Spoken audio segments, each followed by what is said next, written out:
Crystal Beaudry here with Crystal's Clean Kitchen. Today we are going to be making a cucumber everything but the bagel salad.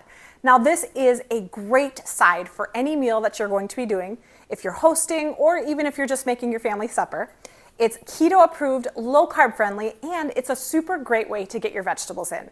You're going to love it. Thank you so much for watching. Don't forget to hit that subscribe button. Here is all of the ingredients that we're going to be needing. So we are going to be using 2 English cucumbers. Now, the difference between an English cucumber and a regular cucumber is the skin. The skin is a little thinner on the English cucumber, and also the seeds are smaller and they have less seeds. Then we are going to be chopping this super fine with a mandolin, and we are going to be sprinkling some salt on it to try to get all the water out. So you need about maybe 2 teaspoons of salt. I personally love Celtic sea salt with all of the minerals that it has in it. And then we need probably about a half a teaspoon of some pepper. We're going to use a half a cup of some sour cream, 3 tablespoons of the everything but the bagel seasoning, and 2 teaspoons of some vinegar. It does not have to be apple cider vinegar. It could also be white vinegar. That would work as well. And a half a cup of some thinly sliced onions. So what we're going to be doing is we are going to be taking our mandolin, slicing our cucumbers super thin.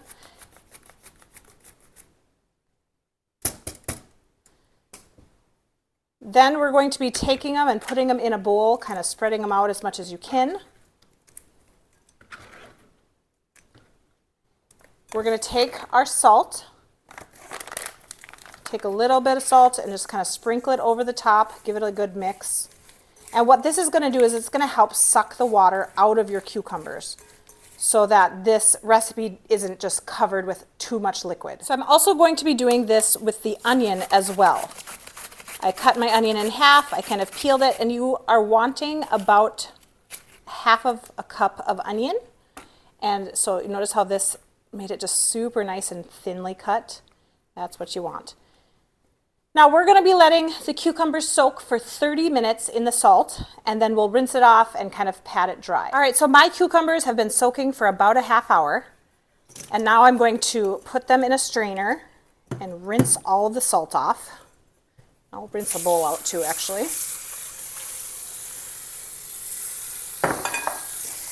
I'm just going to be rinsing all of that extra salt off so that it doesn't taste overly salty. The consistency of the cucumbers feel a little bit differently now that we have soaked them. I'm going to kind of try to get all of the water out that I can. And then I'm going to put them on some paper towels, and I want to try to get all of the excess water off of them. All right, then just pat them dry. Now once you've dried it off completely, you can put it back into the bowl, and then you can add in your half a cup of the thinly sliced onion. Make sure that there's no pieces that are sticking together. Kind of mix it together. I'm going to shake the apple cider vinegar, and then we're going to add in about 2 teaspoons of that. Anytime that you use apple cider vinegar, it's going to kind of soak into it and create this really good flavor. And with this apple cider vinegar, it's kind of like the longer that it soaks, the more flavor that it gets. Now you can also add in your everything but the bagel seasoning. Now I got this one from Costco. It was actually a pretty good deal there. I don't use it a ton, but it's always nice to have on hand.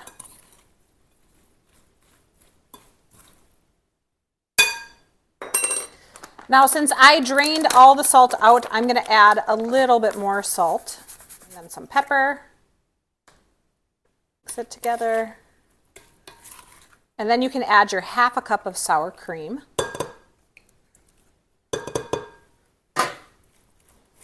Now I am making this a little bit ahead of time because, like I said earlier, the longer that you keep this in the refrigerator, the more delicious it's going to be because all of these flavors are going to be melding together.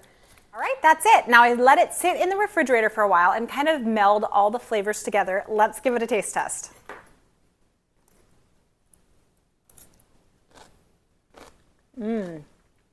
This was so amazing. It had some amazing crunch to it, and the flavors melded together perfectly. Well, you guys, thank you so much for watching. Now, in our next episode, we have some anti-inflammatory potato salad that is delicious. It was one of our favorite recipes this summer. So you're not going to want to miss that. Well, thank you so much for watching. Don't forget to hit that subscribe button and also stay tuned for some more great recipes. We'll see you next time.